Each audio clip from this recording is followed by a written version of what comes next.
شما برنامه خبری رادیو آزادی را تماشا دارید. تاجیکستان نیت دارد قانون جنایی را از نو تهیه و قبول کند.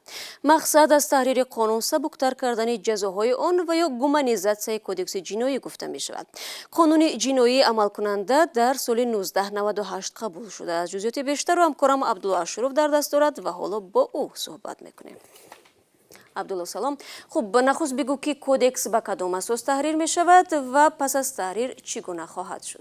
سلام شهلا. طبق برنامه اصلاحاتی که حکومت تاجیکستان پیش گرفته است، قرار است تا سال 2021 کودکس جنایی تاجیکستان از نو تهیه و قبول کرده شود.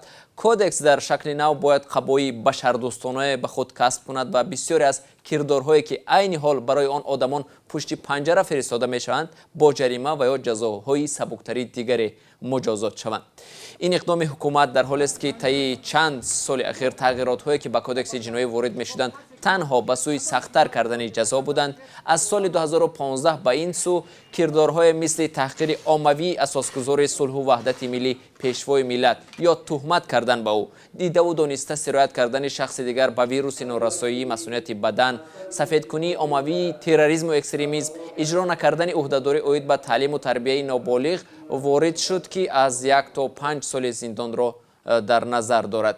کودکس جنایی تاجیکستان برای جزاهای سنگینش از سوی سازمان‌های بین‌المللی و حامیان حقوق تنقید می‌شد. بخش حقوق انسانی سازمان ملل متحد نیز از تاجیکستان دعوت کرده بود که معیارهای کودکس جنایی را بشری‌تر کند. عبدالله، حامیان حقوق مشخصاً کدام بندهای کودکس جنایی را سنگین می‌دانند و به اصلاح آن دعوت می‌کنند و آیا معلوم است که حکومت تا کجا به اصلاح آن اقدام خواهد کرد؟ شهلا هنوز معلوم نیست که مؤلفان تا کجا قانون جنایی را نرم می‌کنند و کدام ماده‌ها را حاضرند از آن حذف کنند، اما حقوق‌شناسان و حامیان حقوق در تاجیکستان می‌گویند سال‌های اخیر بسیاری از جوانان تنها به خاطر پخش تگمه لایک و یا کلاس در شبکه‌های اجتماعی به افراط‌گرایی و یا جانبداری از آن گناهکار دانسته زندانی شدند.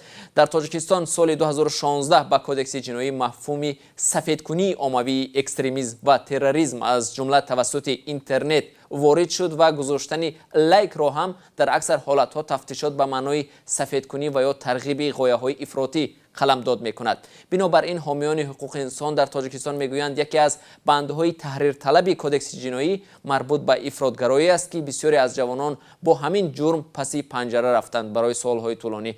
به گفته آنها نباید شهروندان برای گذاشتن یک لایک زندانی شوند. خب باز هم گفته می شود اکثریت جزاهایی که از سال 2010 به این طرف وارد کودکس جنایی شدند، هر کاربر اینترنت را در یک آن واحد می تواند به جنایتکار تبدیل بدهد و طور خودت هم اشاره کرده عبدالله، یک لایک کافی است. سپاس برای صحبت. بینندگان عزیز، رقم مخصوصی ما در وایبر و واتساپ همانو در خدمت شماست. اگر میخواهید خبر و عکس النوار شما در برنامه خبری رادیو آزادی نشر شود، پس با ما تماس بگیرید.